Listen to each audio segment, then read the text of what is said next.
collective presence of people who refuse to accept the reality they were given and decide to build the one they deserve. But what does it take to become the change maker your community has been waiting for? Today we find out. Let's go.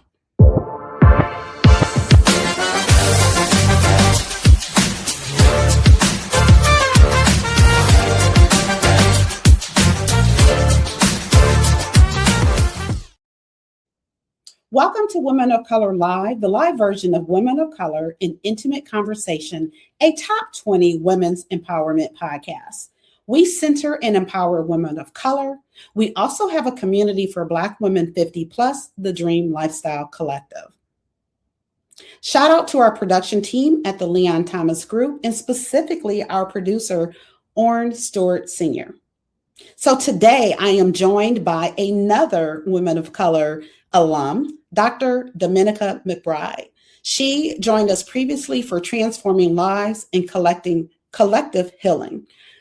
She is a community psychologist, founder of Become, champion of culturally responsive evaluation, grassroots advocacy strategist, and a leading thinker in community healing and collective transformation. Since 2013, she has been building the capacity of communities to create the reality they desire and deserve across Arizona, Chicago, and Tanzania, Africa. Dr. Dominica McBride, welcome back to Women of Color. Thanks for having me, Deneen. It's good to be back. You are so welcome, and I'm excited to have a conversation and find out what's been going on. So we are, this is the final episode of our July series, the present series, Command the Room, Own the Narrative. And we close with the most expansive definition of presence yet, the collective kind. So let's get into it. Yeah. And those who are watching, engage with us. Drop some comments in the comment section, WOC, Dreamer, community, whatever. Let us know you're out there. All right. So Dr. McBride, all month we've been talking about individual presence, commanding the room, owning your narrative. But your work lives in a different dimension of presence entirely. You're building communities that command their own rooms. So what does collective presence look like? And why does it matter as much as individual authority? Yes. So hello, everybody. I'm so glad to be back. It's so good to be in your presence, Deneen, your virtual presence. But I can feel your energy. I can feel your energy coming from the screen. So it's a good moment.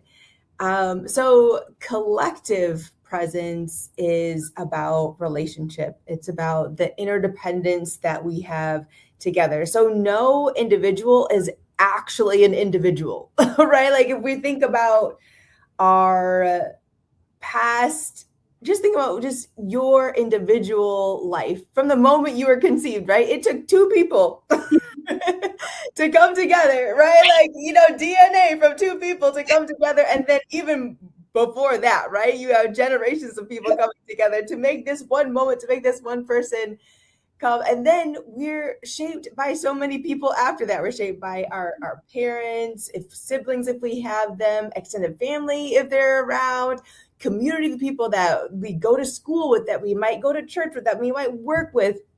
We are shaped by people, period. So no singular individual is actually just an isolated entity. They are shaped by the people and the circumstances around them. So collective presence, collective becoming is about us, right? Like the group, the multiple, the people all together shaping each other in ways that enhance one another, that bring us closer together and that bring us into that reality of true interdependence, right? We have this interdependence and in really subtle ways. We have this interdependence as, for instance, if we think about like the grocery store, right? The farmer grew the food, the truck driver brought it to grocery store. We go in the grocery store. Somebody's owned the grocery store, operates the grocery store. The people putting the food out. We take the food, right? Like there's already this interdependence happening all the time. But then really community presence is making it even more explicit, making it even more direct, making it even more palpable and powerful when we come together in relationship, when we come together collectively, and we really intentionally care for one another and cultivate our collective well-being. Never really looked at it that way, right? And you're absolutely right. Starting it off from with your parents, right? Two people. They communed with one another. Together. No pun intended. So there's that. Okay, I love that. So talk to us about your community, the communities that you build. Yes. So my organization Become, we're a nonprofit community transformation, system building organization. We work with community members, organizations to co-create solutions, systems, and then evaluate those solutions and systems to make sure that they are working for the community, with the community, towards our healing and well-being. So we work with neighborhoods. We work with self-defined communities. We work with people that want to see a change in their surroundings, whether it's in their physical community, their neighborhood, or they want to see a change in a community that is connected by a certain identity or cause, like Black mothers, for example, right? Like we might not live in the same place, but we're connected across this common experience of being a mother in this country. I mean, we're in the United States right now. So, speaking about like place.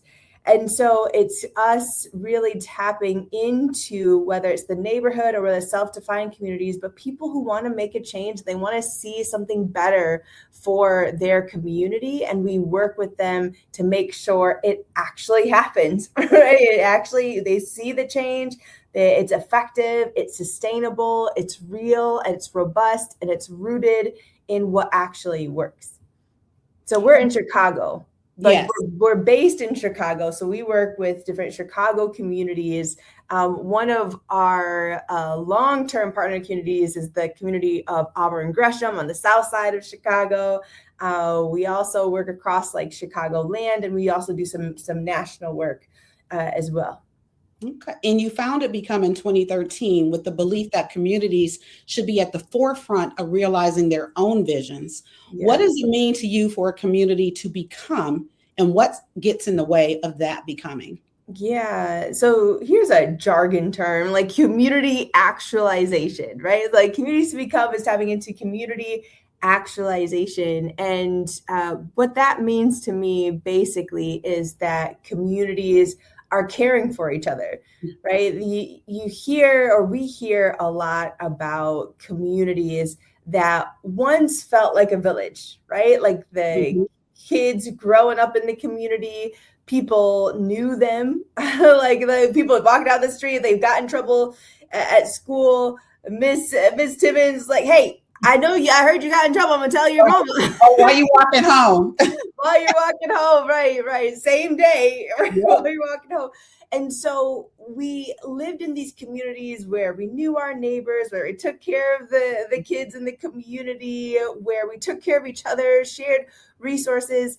A lot of that has dwindled drastically, even to the point of some people being afraid of their neighbors, right? Not knowing them, but feeling isolated from one another. And so communities becoming is breaking down that word community, right? Like community, like let's come together and truly support one another, truly be there for each other's well-being. So having this stance that every person that is born into a community, they have potential and they have this brilliance that they're born with, and they have talent, but they need the right conditions, the right social conditions, physical conditions for that seed to grow into a beautiful flower, right? And so communities that recognize that each person has potential and that have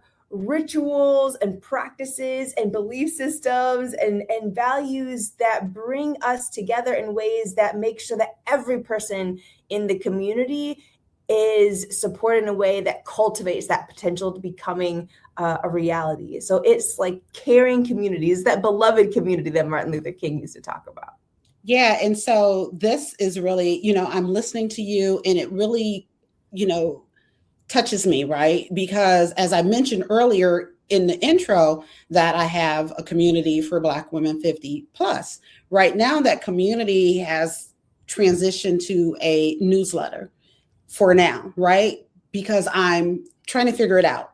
How do I grow this community? How do I build this community? I launched it in November, opened it up, reached out to many, many women. Now, there's a whole bunch of Black women 50 and up, but they were not tapping in. And it was just like, wow, what is happening? So, they say when you build it, they'll come. Yeah, maybe, but there's more to it, right? And I think you were talking about some of that there's more to it. And that's exactly what your work is for, that more to it, to be able to bring it together. So where I am now with my community is, okay, I'm focusing on some other things to help to build the foundation, still with that in mind. And instead of just severing altogether, pausing it, altogether, I'm doing a newsletter. So it's still out there, still, again, laying that foundation and letting them know there is still a space for Black women 50 and up. Right now, we're just doing it differently until more y'all ready to come in the door. Yeah. But I think like the coming in the door takes relationships, right? Like our lives are so busy. Yeah. They're busy. They can be stressful, right? People are pulled in all kinds of directions. If you're a parent, if you're a daughter, right, of an elderly, parent, if you're taking care of family members, you're taking care of community, you're trying to navigate this crazy world right now, right? Mm-hmm. With jobs being lost or, different policies being taken away every like what day? And so there's so much to navigate. I think like what really pulls people in is relationship. Like when we have a relationship with each other, we're more likely to say like, oh, okay, I can pause all of this craziness that's happening in my life to focus in here because I know this person, I trust this person, I feel connected to this person in some way, I feel comfortable, whatever it might be. But those relationships are anchors. So I think that there needs to be a lot of organizing, like, that relationship building happening for us to really come together in a big way in this environment. Absolutely. Right. And the thing about it is, we know that we need a space, a community, right? We know all the things that you just said are reasons to have a community, to have a space to go and have conversation. Like, hey, I just had this kind of day. This was crazy. The kids are running me, nuts, ragged, all the things like. So, you know what I'm saying? And it's interesting because the women that were a part of it, all of them had great things going on. And so, yes, all of those things were things that took them, that had them engaged elsewhere, right? And so, like I said, it's just a matter of, all right, need to regroup and then come back to it. But again, not severing it, right? Just changing what it looks like, right? Maybe the capacity is, I don't have the capacity to engage, daily, even weekly, but maybe I have the capacity to read a newsletter or read an article or something like that. Yeah. And I think it's good that you're keeping it going in some way, right? Because at least if people know, hey, she didn't totally disappear, she's still sending out messages, she's still reaching out, right? And then that can build over time for people to be like, oh, okay, I remember she continued, she was consistent, she was committed, I'm going to return, right? Now's the time. Yeah. And the thing is, it's like so needed for women of color to have community, especially now with this level of stress that we're going through as a broader community and as a country. It's so important for us to have community. And I just finished a cohort, a women's leadership cohort, where I convened 17 amazing women of color. We went 10 weeks through a curriculum based on our book, Becoming Changemakers. And it was so beautiful, the way we were vulnerable with each other, the way we cared for each other. And we're going to keep it going. Like, we're still, even though the 10-week program concluded last week, we're still going to meet monthly going forward, because we need that, right? Yeah. Like we need each other, and we can find solace in each other and peace in each other. And the thing that was most surprised about when I started this group was just the depth of how much we need a space where we can just be, and we can be cared for, and we can cathartic, and we can express, and we can be ourselves. Yeah. Right? We just want a place where we can just lay down the mask and just like be ourselves. Mm-hmm.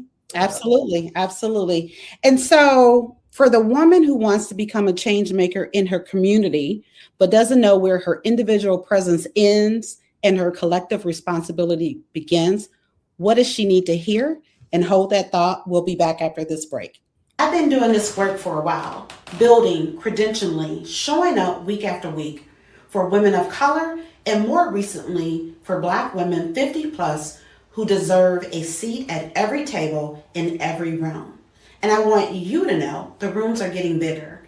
This year I walked into the Black Enterprise Women of Power Summit as credentialed press. I was accepted as press in the room at the Millikan Institute Global Conference, one of the most prestigious gatherings of global leaders on the planet. I was also honored as a Leadership in Action honoree at Career Master. And I finished in the top 5 in my category in the National Entrepreneur of Impact competition. And I'm not waiting for permission to be in the room. I'm building my way into every one of them. And the credential press at the marquee cultural events of 2026, bringing those conversations directly back to you across my social channels. And if you're a Black woman over 50 who is done settling for the life you thought you were supposed to have, who is ready to dream boldly, decide intentionally, and drive your vision, there's a community built specifically for you. The Dream Lifestyle Collective, where we don't just talk about the dream, we live it. All right, so here's how you can be part of what's building. Watch and subscribe on YouTube, where we have new conversations every Thursday. Listen and subscribe to the top 20 women's empowerment podcast, Women of Color in Intimate Conversation. And if you're ready to join our community, come inside the Dream Lifestyle Collective. And if you're a brand and you're ready to be in a room where women of color conversations happen, and more specifically where Black women 50 plus gather, become a sponsor. The vision is already moving. Catch up to it. Welcome back to Women of Color Live. We are talking about collective transformation and becoming change makers with Women of Color alum, Dr. Dominica McBride. So before the break, I asked, where does individual presence end and collective responsibility begin? And we were also talking about the women of color, like the permission that we need to give, right, ourselves as women of color to be change makers. We can answer that as well. So the permission that we need, I think that we need a lot of permissions. We need to give ourselves a lot of permissions. But one is to use our voice, right? I think for me, that has been somewhat of a challenge in my life, is speaking up for myself. I'm much better now than I used to be, but speaking up for myself, owning my own voice, allowing my thoughts to spill out, right? And influence the room. And I'd say one thing is to allow or to value your voice, own your voice, and let your voice sing, let your voice come out, be be loud, be proud, and honor your authentic voice. And that's one thing in Becoming Changemakers, that in chapter 3 we talk about, like, the tapping into our authentic voice. And an authentic voice is when, like, our mind meets our heart and comes out our throat, comes out our mouth. And so for that authentic voice to spill out, to work on that, to cultivate that, to practice it. Sometimes it might feel awkward, it might feel stilted, but to keep going and keep allowing your authentic voice to come out. So to be that change maker and to tap in from individual to that collective presence, right? To kind of straddle both the individual and collective, to tap in that we can influence each other. So allow yourself to be that influence and allow others to influence you, right? To tap in again to that interdependence that we were talking about earlier. And for us to just own ourselves, like not letting anybody else own us, not let the media own us. And when I mean own, I mean take over our decision making, right? Like, it's so easy to let the media take over our decisions about our beauty, right? Or take over our decisions about what kind of careers are okay or not, or what kind of dreams are okay or not. Like, not letting them own us, but us owning us, and us are also owning our community, our collective movements, for us to make decisions together and move on that together. And so we talk about that a lot, right? It starts with you. Any and everything, it's all about you, the decisions you make, what you do, the actions you take. And I'm glad that you did mention as far as the voice, right? Speaking up, because that's why this podcast exists. For those, may or may not know the history, but it started as a panel. And it was a panel to give LGBTQ plus women of color and allies a platform to use their voices. And then it evolved into what we are doing today, right? And open it up to women of color in general to have this platform, to use our voices, to empower others to do the same, to use their voices, to speak up, to say what's on your mind. Don't let something, don't keep something in because you think externally they're going to perceive you a certain way. They're going to perceive you a certain way regardless. So you have to decide, well, what way do you want them to perceive you, and stand in it. Now, if you want to show up as a certain way and they don't see you that way, that's not your issue. That's theirs, right? As long as you are clear about who you are and who you want to be and how you show up, that's what's important and that's what's valid. So again, I'm glad that you brought that up. So you champion culturally responsive evaluation as a tool for positive change.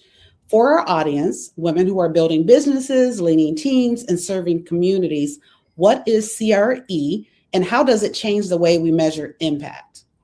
Yeah. So I first learned about the field of evaluation when I was a junior in college. I had a mentor that was a community psychologist, and she asked me what I cared about. And I said, I care about addressing these big issues affecting our community: health disparities, education disparities, economic disparities, and us thriving. So what really works in overcoming them and us thriving? And she said, oh, it sounds like you care about evaluation.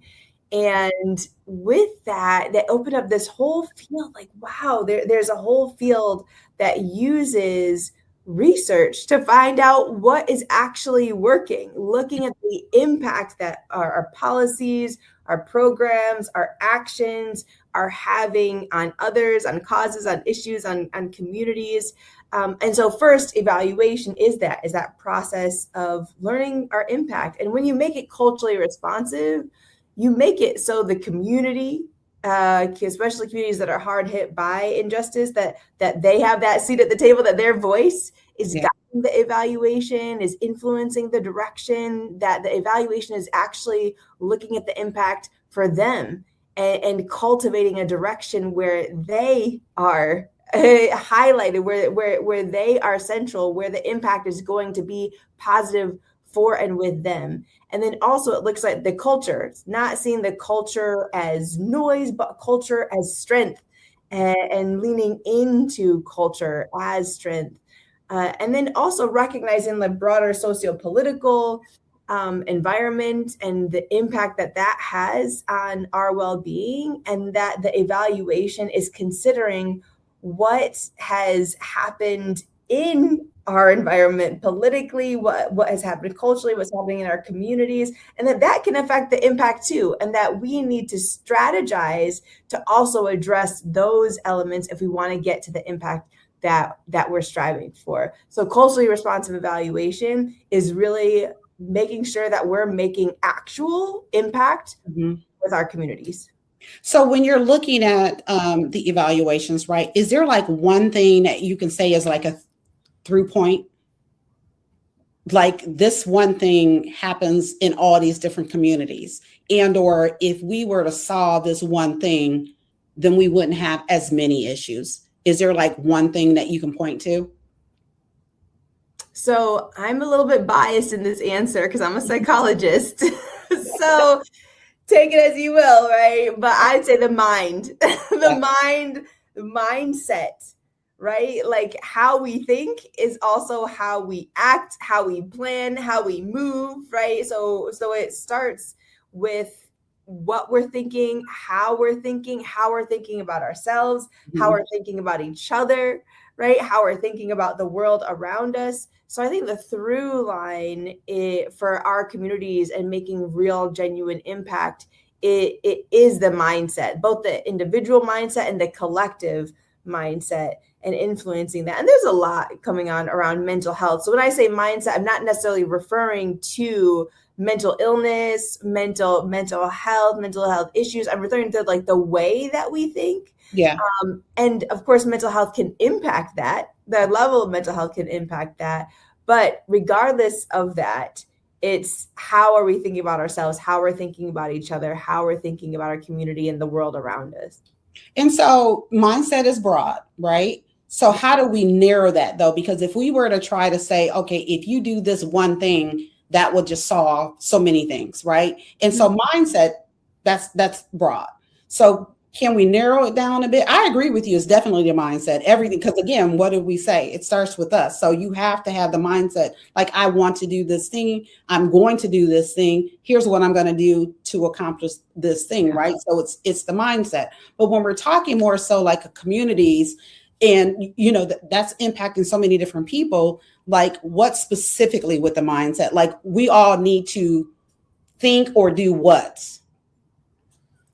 We need to think and do in ways that cultivate positive relationships.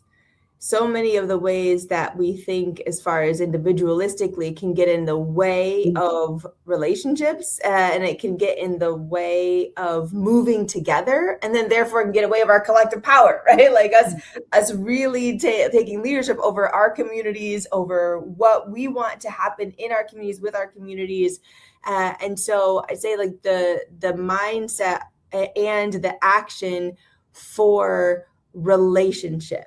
Mm-hmm. And so how are we thinking about how we can be in healthy relationships, authentic relationships, positive, supportive relationships, women with each other, you know, men and women, men with men, like whatever, however you identify, but really coming together in genuine relationships. And that is not only going to influence us in ways where we can actually have collective power, actually move together, decide things together, create things together, and change our reality, but it will also make us happier human beings. There's all kinds of research that shows the power of relationships on our bodies, on our minds, on our well-being, on the development of our children. So that's what I would say is that it boils down to that. Yeah. And, you know, and I'm definitely an advocate of that, right? I'm about building relationships. And I say that to me, it's about relationship building versus networking, right? To me, networking is transactional.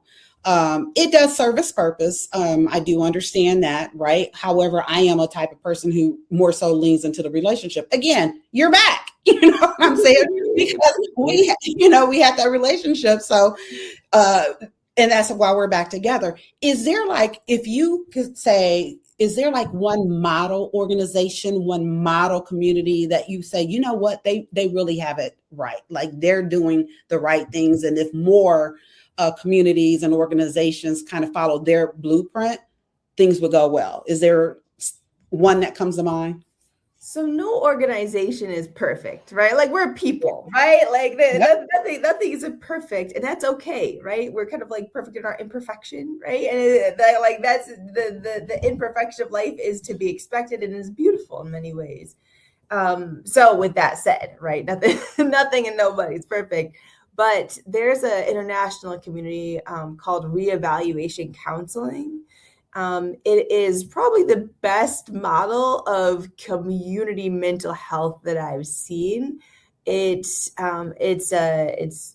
books, trainings, group settings, facilitators, all who have this goal and direction around creating space for each other to let go, to release the stress, to release the tension, to solve our own problems, to move through trauma, to move through pain, right? And so they teach people how to be lay therapists for each other in a way, but it's where each person is creating this space for the other person to let go, to cry if they need to yell if they need to dive into memories if they need to plan for the future if they need to. But creating these spaces where people can be their full selves and heal in real time together. And so they have it to where there's pairs that are doing it, where there's groups that are doing it. They have weekends where people are coming together and structured to be there for each other in this way. It's international. Anybody can plug in. Anybody can grow in this community. It's really community owned and community led. And now, are you finding across everything, right? So in your work in general, through evaluations, through your travel, et cetera, are you finding that more women are involved in these communities? It's like, like 50-50, a mix, or not so much? What I've seen is like more women tend to be involved in like anything that has to do with like helping community or healing or making progress in community. Like it's more heavily women who are part of that work, but men are there too, right? Yeah. And non-binary people are there too. So we're all in it, but as far as like the proportions, it probably leans more towards more women being a part of it and leading. Any particular reason why, whether you know this factually or just your educated guess, right, based on being a psychologist? My educated guess is that women are typically, and I'm talking from like a way that we're conditioned in this society, also ways, and of course this is all on a spectrum, right? But the biochemical reality, involved in the different elements of being in this body. But those things, both like the conditioning, as well as chemistry, as well as like the ways that we are taught, right, by our families too. Like all of this varies. Like there's so much variability in this that it's difficult to say just any like one reason why. But typically you bring all those two things together, you tend to have, and this is, also in the research, you tend to lean more empathy, not always, right? We need to have more empathy in general. But research has brought up that there tends to be more empathic decision-making, empathic leadership with women leaders, things like that, more connection, relationality. But I mean, men have some like very interesting, amazing relationships as well. So it's very difficult to say like this versus that. Yeah. And I asked the question because, again, the podcast is centered on women, right? Women of color specifically. And so that's why I wanted to raise that question. And then also it lets us know that, some background as to why, we may move a certain way. And then also for us who are thinking like, should I do this? Should I do that? Questioning things. Absolutely, we should. And here's why. Here are some of the reasons. So that's why I wanted to ask that question. So your work has taken you from Arizona to Chicago to Tanzania. What does community presence, collective authority look like across those different cultural contexts, and what stays constant?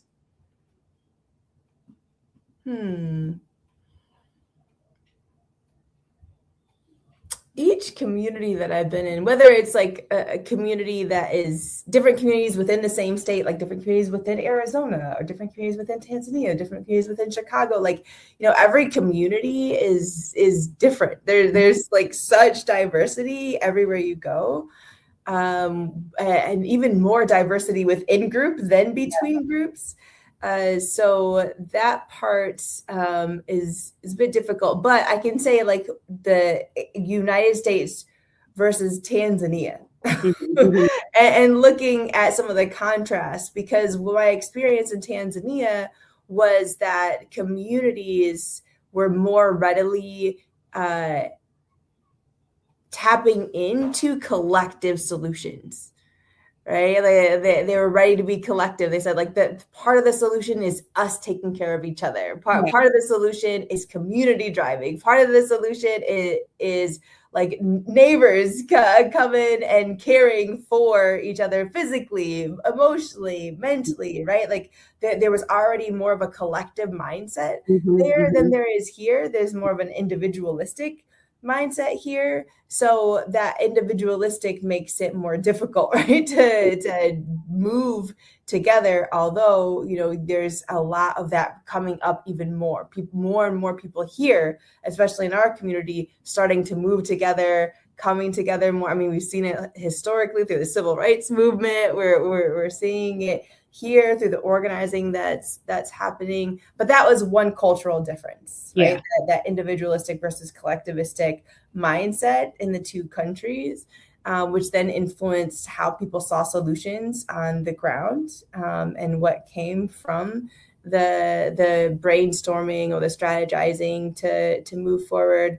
But a through line, regardless of how we've been conditioned in our mindset, whether we're born here or in other countries, a through line has been that as far as Black communities in my experience, especially in Auburn Gresham, has been altruism.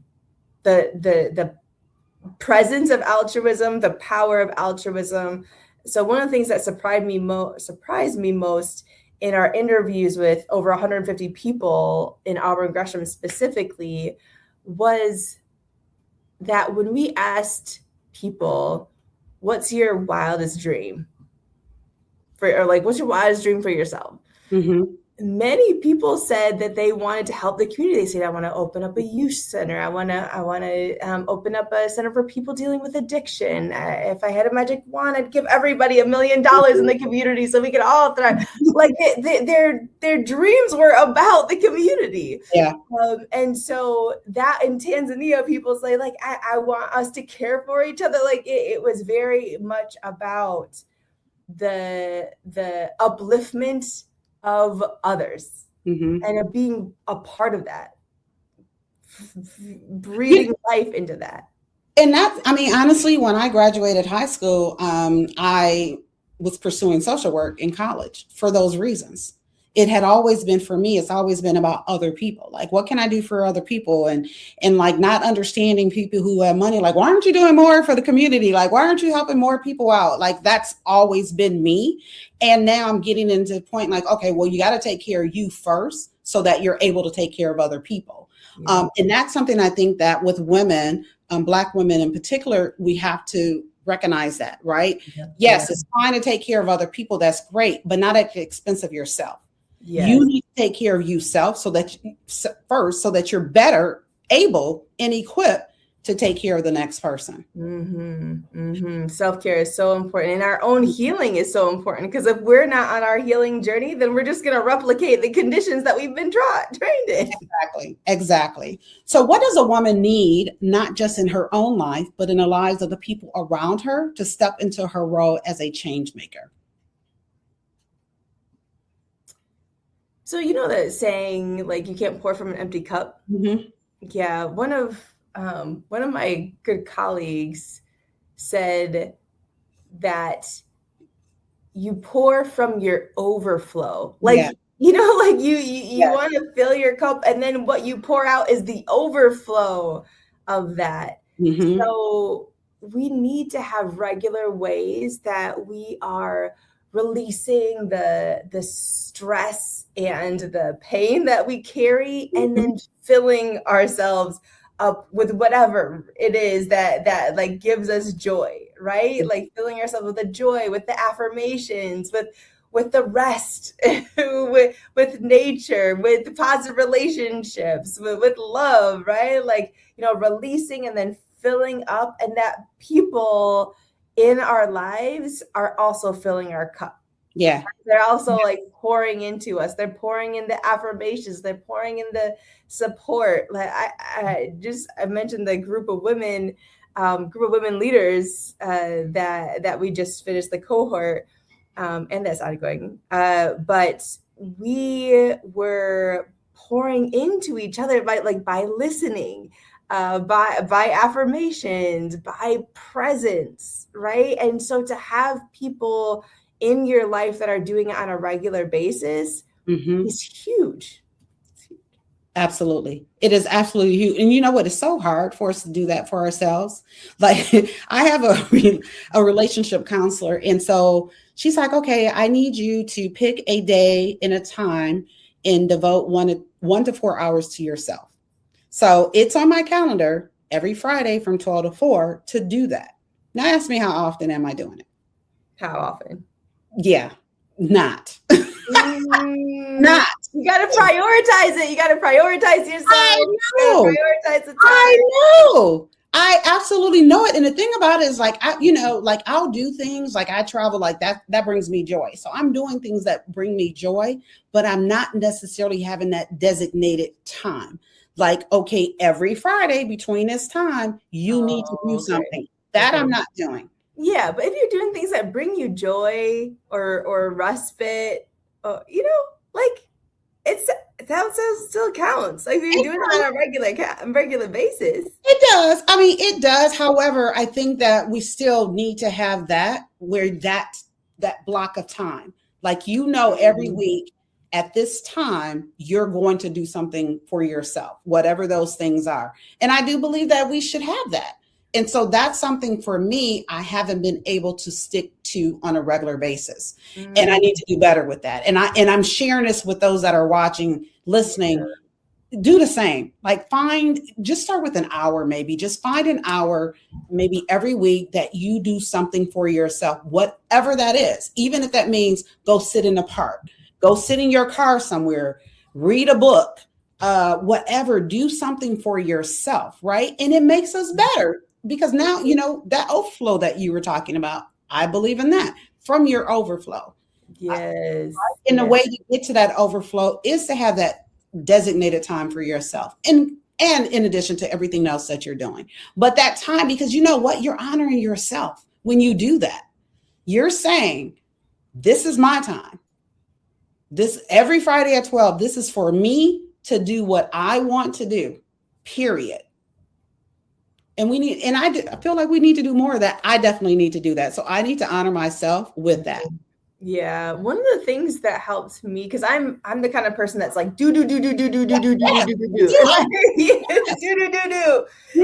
And I read, this was maybe 2 years ago, I read Rest as Resistance. Yes. Patricia Hersey. And one of the things that she says in there is like, just even take 10 minutes to rest. Just 10 minutes of closing your eyes, laying down, resting. And that little line was that was it. That was like, oh, I can just lay down for 10 minutes. You know, and like so that helped me to get to a point where I'm taking more time for myself, right? But I had to start with like the little bits. Yep. Of So time let's say 10 practice. minutes. Instead of an hour. So those who are watching, challenge yourself. Do 10 minutes. Find that 10 minutes, because you know what? It's resistance and we resist it. So we have to start somewhere. And so if we need to train ourselves to start with 10, then increase it to 20, whatever we need to do, but we need to do that thing for ourselves. Yes. Another thing it is, and we talked about this on a panel that I had did a few years ago, it's also a luxury for us to rest. Because if you think about it historically, what Black women, what have we always done? Served others. Mm-hmm. And we were serving them when they were resting. You're right. That was why you had a lot of women who were doing, maids and working in other people's homes, because they were resting. Yeah. But we did all of that labor. And so, yes, rest is resistance. It's restoration. It's a luxury that we deserve, and we need to tap into it. So, all right, y'all, start with 10 minutes. Find 10 minutes, block it off for yourself, and then increase it from there. Yes.